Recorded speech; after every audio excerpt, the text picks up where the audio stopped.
Hello and welcome to the second podcast episode of Remarkable Lives, a series which sees me, Francis Green, interviewing extraordinary people. Today's guest is Tony Rumsey, who famously holds the world record for holding the most world records. Never one to rest on his laurels, in the past year alone, Tony's added 15 new records to his already comprehensive list, including most handshakes in 20 minutes, loudest fake sneeze, and the most chilies eaten in an hour, followed immediately by most water drunk in one sitting. Tony Rumsey, welcome to the show. Hello, thank you, Francis. Tony, when did you realise you had a gift for breaking records? When I was 24, Francis, and I did it by accident. I was on shall I tell the story? Yeah, go for it. That's how it works. Yeah. I was on holiday with my wife in the Algarve, and I accidentally ate 15 chicken nuggets from McDonald's in quick succession. And incidentally, there was somebody in the McDonald's at the time who said to me, "Excuse me, that was very quick." And we got into the conversation, and it turned out that it was actually a world record. Was that verified there and then, or was that just like a first attempt? Well, he asked me to do it again. I said, "I'm quite full now. Do you really need me to?" He said, "Ideally for the record, I do." So that's what happened. We did it there and then again, and I was probably, if I'm honest with you, slightly slower the second time around. For obvious, absolutely, but still record. Still broke the record. But sorry, he was from Guinness. He could verify this. He could, yes. It was just a fortunate coming together, really. And so, when did you decide to this would be what you'd dedicate your life to? Not because long obviously, I mean, that's one record, but to break as many records as you have done over the years. Thank you. Well, it wasn't even a compliment; it was just a fact. But how did you know it was you'd be able to turn your talents to other records as well, and it wasn't just a McDonald's talent you had? Well, I didn't know, Francis. It was trial and error, I suppose. I don't know, at the time, I suppose young, and I was certainly in love. And I thought, I just need something else. I'm a plumber during the day, plumber by trade, and Corgi registered. So I found that certainly record breaking was something that I thought I could get into. Well, what was the second record you took on then? Longest throw of a portable telephone, because there'd never been a record for it before. No. So I broke the record by making the record. So would you ring Guinness up and say, "I'm about to throw a portable telephone. Can you come and measure my record attempt here, even though it's not, and then I will set the first portable telephone throwing record for someone else to try and beat"? Well, no, I would contact them, of course. We didn't used to ring them. It was we wrote to them. I say we, me and my wife. And essentially we would ask them, "Is there a record for this? Is there not a record for this?" And they sent me the book in the end, because I was sending so many letters. They sent me the list, and I would look through. It wasn't there. I'd then ring them up and say, "Could we organise a time where I can try this thing?" And they would say yes or no, depending on whether they wanted to do that. Yeah. So what was the initial record you set with how far did you throw the phone? 7 meters. And is that still standing, do you know? No. It got beaten by recently, it got beaten by a javelin thrower who, and excuse my French, pissed on my record. How far did he throw it? 19 foot, something like that. Very long way for what is a mobile telephone. But in my defence, Francis, the mobile phone that I threw was large and heavy. The mobile phone that he threw was only an iPhone, and as you know, they're very light. Yeah, I mean, that surprises me, because I'd have thought you'd have to use the same phone every time. That's never been clarified. No. No. It's something I probably should have organised at the time. But I mean, it was 1995. We were all listening to Happy Mondays. You've raised another interesting point earlier, that this is obviously, you don't get paid for breaking these records, so you still have to have a full-time job. Like, you are a plumber by day. Is it hard to fit your training in and your record attempts? No, it isn't. I am a full-time plumber, part-time record breaker. I should have that on a business card, really. But it's not. It doesn't take up too much of time, because being my own boss, having my own company, Rumsey's Plumsies, I can have any day off I liked. If someone rang me up and said, there's something wrong with my U-bend on a Friday, I could say, No. What of the record attempts has taken the most training? Is there one that sort of particularly you had to take any sort of whole weeks off to prepare for? Well, no, I've never taken a whole week off. I don't No. have that sort of disposable income. But fastest time to enter a suitcase took a lot of practice. How much are we talking? How many hours do you think you dedicated to that? I probably did it every evening, 4 or 5 times an evening for 12 to 15 months. And did you break the record? I broke the record. What time did you do it in? 6.3 seconds, which you may think is quick. That is quick. Thank you. Is there more? Sorry, No. Oh no, you were just saying that is quick. Yeah. You may think it's quick. It is quick. So that's why it is quick, because it was quick. Which record are you most proud of breaking and why? Probably the first time I got sponsored, when I knew that I'd made it. I travelled the longest distance in a fridge, and that was sponsored by Hotpoint. That's my most proudest one.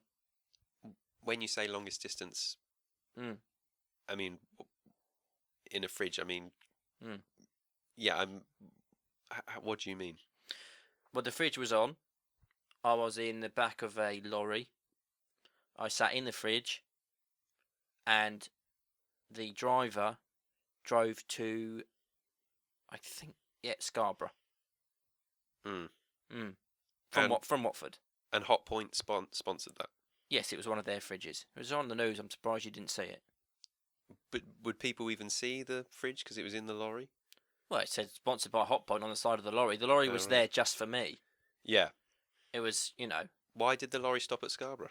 That was its drop-off point. It had some cakes, I think, or something to drop off. I can't remember what it was now. But that essentially, I hitchhike on the back of a lorry in a fridge. That actually neatly brings me to the next point, where how do you defend sort of your actions when some people say, what's the point of you setting these records? But when they hear stuff about like the fridge and they go, what? Why has he done that? Why has someone dedicated his life to doing that? I know you get a rush from it, but Well, I do get a rush from it. Essentially, I always say the same reaction, and that's what's it got to do with you. I know that people go and watch the football. I don't. Some people go and play golf. Not for me. Some people like politics. I'm into it. But I don't think it's anyone else's business what I do and the records that I break, apart from the people that support me in breaking those records. Family, friends, strangers. obviously the argument against that, for example, with your fridge record, is that they've closed the roads for you to go up there and for the crowds to watch you, which has caused disruption. So it is impacting other people's lives. I think the question that I'll turn back on you, Francis, is why wouldn't you let people come and support me? I mean, you should have seen the people that were out when Diana went past in her coffin. Well, I don't think you can compare it to that, but Did you see the crowds? well, Diana wasn't setting a record. No. She was dead. But it's a good point you make. She had passed away by that point, but she drew the crowds through her fame and her beauty, and I feel I do the same. There's beauty in my records. There's beauty in it. Yeah. You had a famous falling out and fist fight live on Australian TV when you were trying to set a record, wearing the most t-shirts at once, was it? I think, and then afterwards the referee called you up because one was a tank top and didn't count as a t-shirt at all, and you obviously, went on to punch him live on air. Is that, the fallout from that must have been hard to take for you and your family? It was a difficult period, Francis. I think, and I will defend myself. I think that I went through He a lot. defended himself as well. Yeah, I mean, in this, when we've all been through the courts, there's not so much I can tell you. I signed a confidentiality agreement, but what I will say is this: I was being goaded throughout all of that by the MC, who turned out to be, to my surprise, the actor that played Donald Fisher in Home and Away. What was he saying to you? That's a tank top. That's a tank top. That's a tank top. You have an arch nemesis in the sport. The other man who's up there with you, trying to set as many records as he can, Raymond Lamonzi, who has hundreds of records himself to his name. Yep, not as many as mine. How do you feel about like the media reporting that next week he's trying to set the world record for the most world records set in one day, which would make him the highest? He would own the most world records ever. I mean, are you scared that he's going to take your title? He doesn't scare me. His waistline scares me. Well, there's no need for that sort of jibe, but it wasn't a jibe. It's true. He is overweight, which makes me think that he won't be able to. What are the records? Do you know off the top of your head? Well, they're mostly food-based ones. He's put on a lot of weight in the last year, so I presume he's preparing for some sort of not food a chicken challenge. nugget one, is it? No, not that I'm aware of. That's all right. But I mean, how much does this mean to you to have all of those records? Well, my living room and dining room area is, some say, littered with records on the wall. And I introduce everyone to new guests to the house. And when my children bring their friends over, I do the same with their friends. And I hope that my youngest, Paige, she seems keen on it all. The oldest doesn't really seem too bothered about it. But he's 12. He's going through a stage. And I probably won't get out of that stage until he reaches sort of 18, 19 and becomes a man. But Paige is very interested in it. What was the question? Do you have any advice for young people looking to enter the sport? Yes. I would tell them to go for it. I never got the encouragement I deserved from my peers. And I did it all on my own back until I started making records and people started taking notice, and then everyone gave me the encouragement that I warranted. It's not every young boy's dream to become a record breaker, but it should be. Why not? Yeah. Why not? Well, I think they play football and things instead, don't they? The likelihood of you becoming a professional athlete is, I think, probably 4%. And I'm making those statistics up, but I think it's probably around about 4%. The likelihood of becoming a record breaker, 100%. 100% record breaking likelihood. Is that based on any report or anything? Or you are just making those stats off the top of your head? I am, yes. Because 100% seems quite high. You could break a record, Francis. Well, is there one you'd suggest? What do you think I'd be fit for? Well, you do this radio show every week. Why don't you do something to do with the radio? Like what? Look at that bloke, Chris Moyles, did most consecutive hours on the radio or something like that. What was it, 19 hours? Yeah. Boring, but he did it. And I found that, although I didn't listen to him for 19 hours, of course I didn't, I had a lot on, but you could do that. I don't think I could get the guests. I could help you. But then you'd be sort of set. Are you trying to set another record for yourself? No. Have you got any joint records? No, I do it all by myself. If I could join a record, it would be with Mandy, my wife. And do you get husband and wife records? Have you ever considered setting one together? No. She would annoy me too much during the rehearsal period. And that's not a slight on her. That's probably a slight on me. I'm a perfectionist. She isn't. If you had to, though, set a record with her, what sort of thing would it be? Maybe something she would be good at.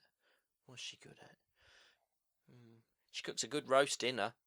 Most roasts? No, eating? No. Not an eating one. She needs to watch her figure. But she could do something to do with roast dinners. I mean, I'm just riffing here. I don't know. Yeah, sure. Give me time. I could probably come back to you with that. Might Maybe ask me again later. Okay, I'll ask you again later. Thank you. Something to do with roast dinners? Yeah. Is this later? No. Sorry, I thought you were asking me. No, yeah, it was. How much time do you need? How long are we doing this for? There's one record that's always eluded you after 15 attempts.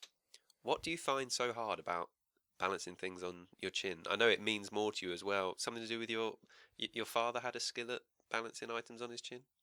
Yes. He was, I don't mind saying it, a sensational chin balancer. He would balance, you name it, on his chin. Ironing board? No, not an ironing board. It was more for us as children to be entertained at the dinner table while my mother was making, dinner.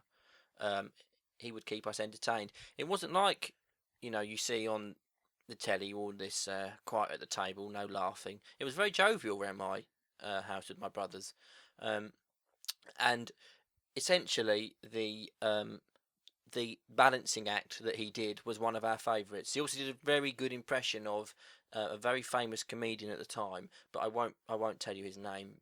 But I can What try. was his name? Shall I do the impression for you? Can I just check off it? Is this going to be racist or anything? Just nod if it's going to be racist or not. Okay, yep, go. Give us the impression. He was Welsh. Does that mean anything? That's fine. Go on. Okay. Yeah, I'd love to hear the impression. Okay, I'll do it. Just like that. I'm sure most of the listeners are familiar with what you look like, but you don't have much of a chin, which is obviously makes an attempt like this more difficult. Are you, stuck with some of your physical attributes? Do they hinder you with certain tasks, I imagine?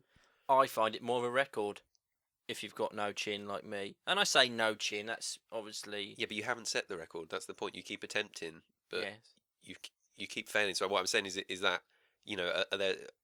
I mean, what can you do if your chin is too small? Your chin is too small. If you can't fit something on your chin, you're never going to be able to balance it, and that must be quite heartbreaking for you. Mm. When this is the one you really want.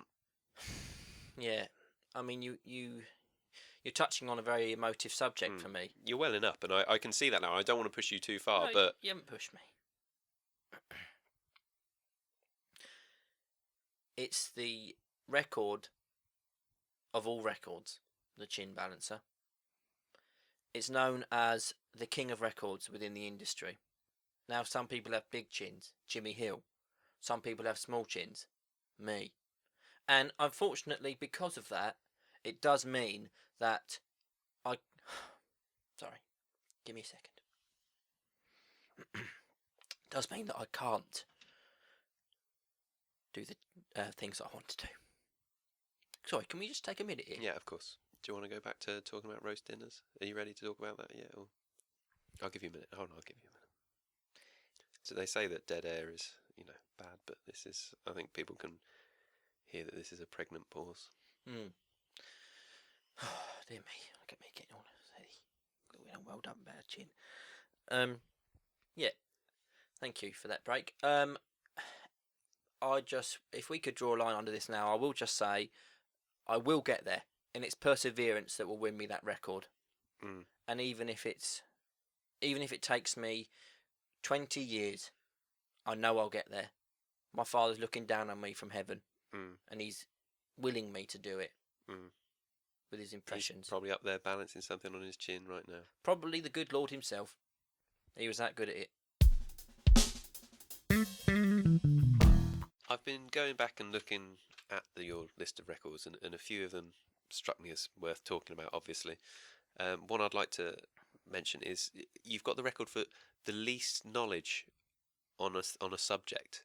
Of the subject was you chose nanotechnology, but what interests me is when you have something like a concept like that, how can you prove you've got the world's least knowledge on a specific subject? What did you say when they asked you a question about it? I got the question wrong. But how can you prove that you got it more wrong than anyone else in the world? Well, I picked a subject that I knew very little on. Well, you knew less than anyone else in the world is the point for this record. But how can you? What are you getting at, Francis? No, how can you? I'm just asking. How can you prove you know less about something than anyone else in the world? Like if you got that question wrong, I might have got it wrong. How can you go on to prove that you know even less than I do about a specific subject, nanotechnology? Because you may have got a question right. But I didn't get any questions right. Well, you weren't in the bloody thing, were you? If you were in there with me answering questions incorrectly, then maybe you might have a case. But you haven't. What's to stop someone knowing a lot about nanotechnology and going in there and purposely answering all of the questions wrong? Why would they do that? To get the record. They've got the record probably for knowing the most.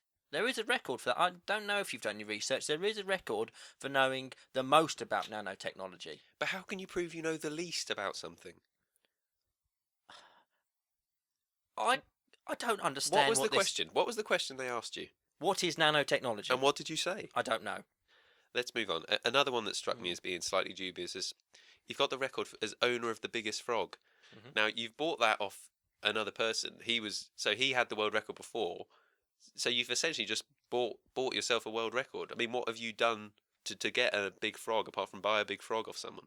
I kept him alive for the last 4 years. It's not easy maintaining a frog to record standards, and they eat a lot. There's a big frog. They need constant TLC. Yeah, that's got nothing to do with the record though. That's just keeping a pet. I mean, the moment you owned the biggest frog, you got the record. Not true. I had to wait until the next year to get the record. Why was that? Because they do it yearly. And did you take the frog in somewhere? I bought the frog early December, and the record isn't until June. So I had to keep him alive for 6 months. Is he still alive now? He is, yes. Okay. He is no longer the biggest frog, though. They found one at Mongolia, I think, or something like that, and shipped him over to the UK, and he now owns that record. And you've put in an offer for him? Yeah, a little one. It wasn't an offer officially, but I asked the question. And what happens to this second biggest frog you own now? Don't care. You're just going to get rid of him, are you? I'll probably let him hop away wherever he wants to go. Well, he's not from this country, is he? So it's not his natural habitat. Oh, I'm not worried about what bloody language he's going to speak. Let him go for it. Unbelievable. Who goes and lets a frog out worried he's not going to be able to speak to other frogs? Who cares where he's bloody from? Obviously, we're in a small studio, so there's not many records I can ask you to, show me live on air. But I could show you one. Well, this is what I don't know what you're going with this, but I was going to ask you. Last year, you won the world record for the quickest change of mood. Now, obviously, you're not going to be able to set a record now, but could you sort of just give us an example, show us what that was like? Yes. So, do I need to count you in or anything? No. But you can throw 2 moods at me, and I will go from one to the other and show you how quickly it can be done. Okay. Well, I'll keep it simple for now. Well, what 2 moods did you set the record with? It was happy and sad. Okay, well, let's do that then. I'd ask that we don't do happy and sad, actually, Francis, and that is because in case I do break the record again, this won't be officially verified. Okay, well, let's happy and miserable. Okie dokie.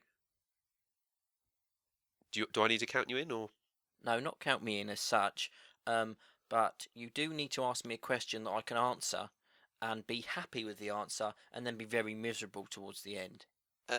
Okay, a question.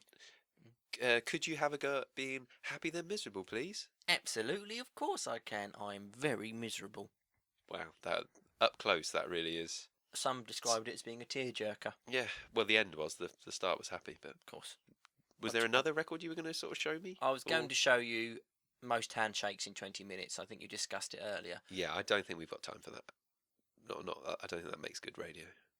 Okay. Right. Don't ask me to do a record, and then when I give you a record, you don't want it. No, well, how long were you going to do this? Are you just going to show me for a few seconds? I can show you a good handshake. That's essentially what you'd be showing me, just a good handshake, though, isn't it? Yeah. Want to see it? Okay, fine. Yeah. How'd you find that? Fine. I mean, good. Record breaking, I think, is how you found it. Well, no, because it wasn't the longest. No, but you've touched a record-breaking god. Well, I shook your hand when you came in. That's true. Anyway, what's It's only because I'm polite. No, I know. No, I'm not saying you shouldn't have shook my hand. I just. Sounds like it. What's the next record you're currently training for? Furthest distance walked in cereal boxes for shoes. And how far are you hoping to go? I'm hoping to go 3 miles. What cereal boxes are you using? I presume this is another. Could you be sponsored again for this, or? Well, if Kellogg's are listening, I am using Kellogg's cornflakes. You can't advertise on this podcast. Okay. What will you beep that bit out? Or? I'll beep that bit out. Okay. Do you want me to say it again without the? Say it again without. Okay. It's without saying Kellogg's. I am walking, hopefully, longest distance with cereal boxes. No, for you can shoes. say that bit. Oh, It's fine. apologies. It's the sponsorship bit. Okay, I'll be doing it for beep cornflakes. Will you ever retire? No, never. Well, let me finish the question. Apologies. When will you ever retire? I won't. How many records is enough records? Obviously, you already have the world record for having the most world records, 154. But are you aiming to get to 200 before you die, or Oh, well, I don't want to think about death. Sorry, until you retire. I'm aiming. I've got a number in my head, although I don't want to. What's the number? Well, I don't want to say it due to Raymond's quest to beat me. Yeah. I've got a number in my head. Hopefully, he will die before me. Therefore, he won't be able to reach it. I've just got to keep winning records. Okay, I'll say a number, and you just say if it's higher or lower than that number, than the number you have in your head. Can I do an impression of Brucey during this? Bruce who? Forsyth. Okay, yep. Higher or lower than an 8? Lower. No, but I'm going to ask. Yeah, I'm going to ask the number. Yeah, apologies again. 155. Higher. Do I get another attempt? Do you mind if I ask again? I don't mind. No. 156. Higher. 160. Higher. 200. Neither higher nor lower. 200 is the. I don't know how you did that, but you have managed to get that information out of me. It is 200, yes. And what sort of time frame would you like to complete that in? Well, I'm 44 now. I suppose, ideally, 60. Obviously, I imagine with age, and you'll start finding it harder to break some of these records. Or will you move into a different sort of sphere? I imagine you won't be able to break the physical records, but... Well, you don't know. There are more subjects you could prove you know the least about, I suppose, and things like that. You could move into like mental records. Yeah. When you say mental, you don't mean no, I don't crazy. No. No. You mean like mental arithmetic. Yeah. Yes, I could do that. You're right. Are you good at numbers? Yes, I would say that I was very good at numbers. Yes, I'm very good at deal or no deal, for example. Yeah, I don't. Sorry, in what way is deal or no deal mental arithmetic? Well, you said, am I good at numbers? I'm very good at numbers. I always pick numbers that wouldn't be in the, the red zone. I always pick the low numbers. Is there anything you'd change? Is there anything you'd do differently if you had your time again? That's a very deep question, Francis. I honestly don't think there is. I've had a great life. I married a wonderful woman and had 2 beautiful children. One of them I prefer than the other, but that doesn't make him wrong. Now, I think possibly what I would only change is the Australia incident. Yeah. But these things happen. I've always said, don't change what you can't change what you can change. I'm asking you now, what would you change? I'm offering it to you. Anything? Yeah, anything. Yeah. Apart from the Australia thing. There was a time when I was very unhappy, and I did some very foolish things. I dabbled with drugs. Not hardcore, but drugs. I'd change that. You've done it again. Sorry, I thought there was going to be more to the story. No. But you just wouldn't have done the drugs? Oh no, I would have, but I would have done them earlier. I didn't do it till, 38 when I was dabbling. What age should you have started? 20s. 18. 38's too old to be dabbling with. But career-wise, is there anything cannabis. you'd do different? Oh. Again, I probably would have started earlier. Sometimes I wish that chicken nugget incident had happened at the age of 18 rather than 22 or what it was.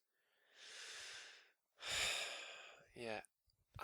Okay. I mean, was this a good way to spend your life, breaking what some might argue are meaningless records?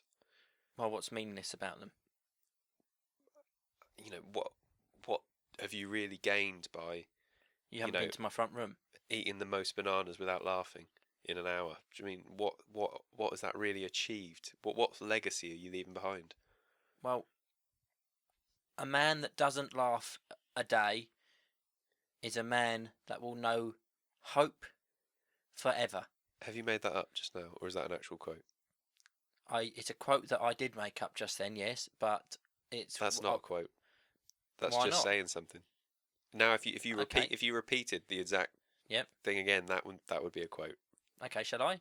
if you can remember it. Something about laughing. A man who laughs. No, a man. A man who doesn't laugh in a day is hopeless for life. Who was that? Who didn't laugh in a day? No, who Oh. was that? Who are you quoting there? Who said that? Yeah. I think it was Albert Einstein. Tony Rumsey, thank you for being my second guest.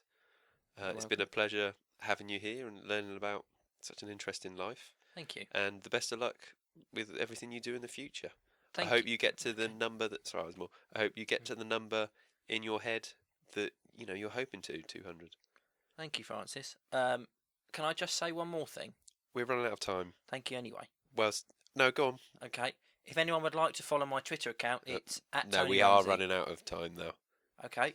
Thank you, Francis, for inviting me in today, and thank you to all the staff you have working for you as well. Well, it's just me, but I'll Who thank. was the girl downstairs that showed me what floor you're on? That's a dental hygienist downstairs. That's a completely different company. But thank you very much anyway for coming in. Oh, tell her from me she was very polite. In fact, she did have good And teeth. thank you. Thank you. Goodbye. Bye bye, Francis.